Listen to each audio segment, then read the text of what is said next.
पाकिस्तानी दहशतवाद्यांनी काश्मीर येथील पहलगाम येथे पर्यटकांवर केलेल्या भ्याड हल्ल्यानंतर ऑपरेशन सिंदूर राबवण्यात आले। पाकिस्तानच्या या हल्ल्याचा समाजाच्या सर्व स्तरातून निषेध व्यक्त करण्यात आला। भारतीय जवानांचे मनोबल वाढवण्यासाठी व सिंदूर ऑपरेशनमध्ये जवानांनी केलेल्या कामगिरीचे कौतुक करण्यासाठी नारायणगाव येथे गुरुवर्य सबनीस विद्या मंदिर, कला वाणिज्य विज्ञान महाविद्यालय व अनंतराव कुलकर्णी इंग्लिश मीडियम स्कूलच्या राष्ट्रीय सेवा योजनेतील विद्यार्थ्यांनी नारायणगाव येथे तिरंगा रॅलीचे आयोजन केले होते। या तिरंगा रॅलीत शिक्षकांसह एकूण 100 विद्यार्थ्यांनी सहभाग नोंदवला, असे महाविद्यालयाचे राष्ट्रीय सेवा योजनेचे प्रमुख श्री दिलीप शिवने सर यांनी सांगितले। या तिरंगा रॅलीत जुन्नर तालुक्यातील माजी सैनिक व विविध पक्षांचे पदाधिकारी, कार्यकर्ते देखील सहभागी झाले होते।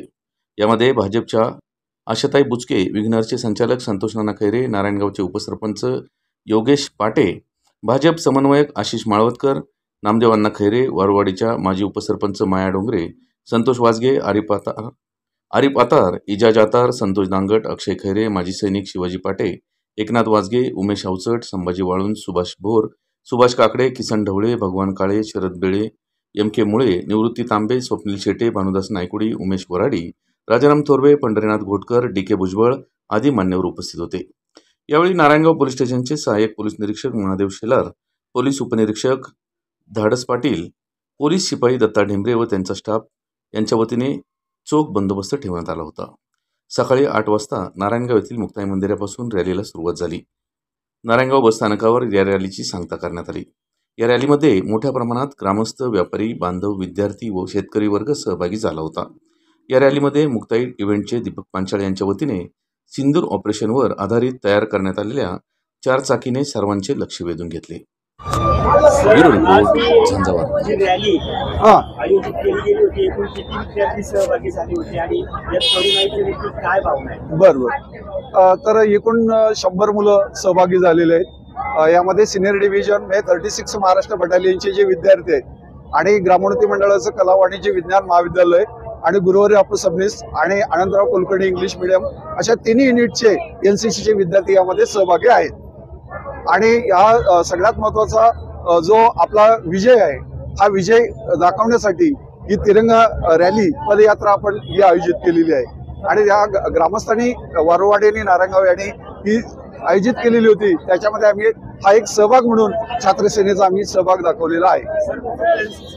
विभाग आहे, हा विविध कार्यक्रम आयोजित करत असतो। हो, देशासाठीचा हा आज पहिल्यांदाच कार्य। हो,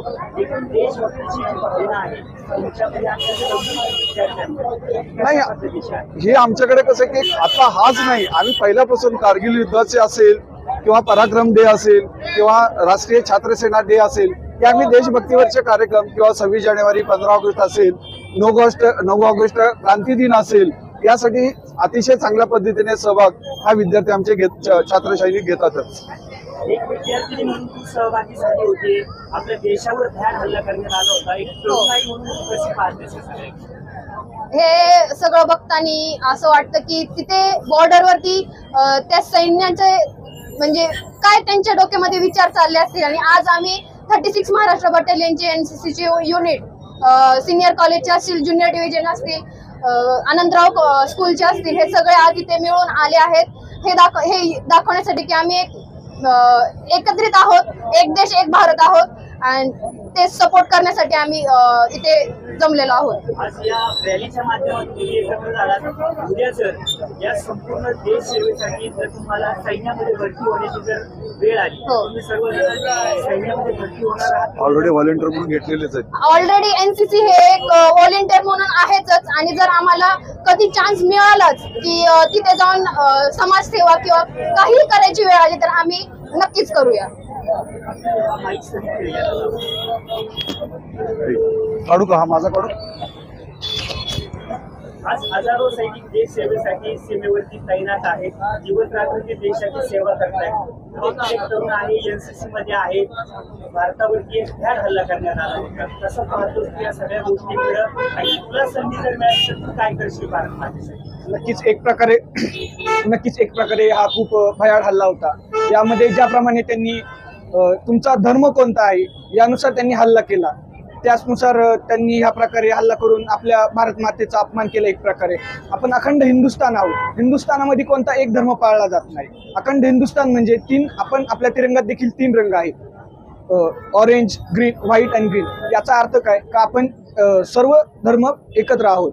त्यामुळे याचा निषेध नक्कीच केला पाहिजे. जर पुढे मला कधी संधी मिळाली तर नक्कीच मी यासाठी देशासाठी रक्षणासाठी अग्रेसर राहील व भारताचे नेतृत्व करण्यासाठी सर्वप्रथम मी अग्रेसर राहील. या लढतीत सहभागी झाल्यानंतर काय भावना होती नक्की? सर्वप्रथम जे आपल्या देशासाठी लढत आहेत त्यांना एक प्रकारे आधार मिळावा की त्यांच्या पाठीमागे आपले भारताचे लोक उभे आहेत. त्यांना कुठल्याही प्रकारची मदत लागली तर आपण त्या ठिकाणी उभे राहू व त्यांना कोणत्याही प्रकारे मदत करण्याचा आपला हात सर्वप्रथम असेल, हेच माझ्या मागचा उद्देश आहे.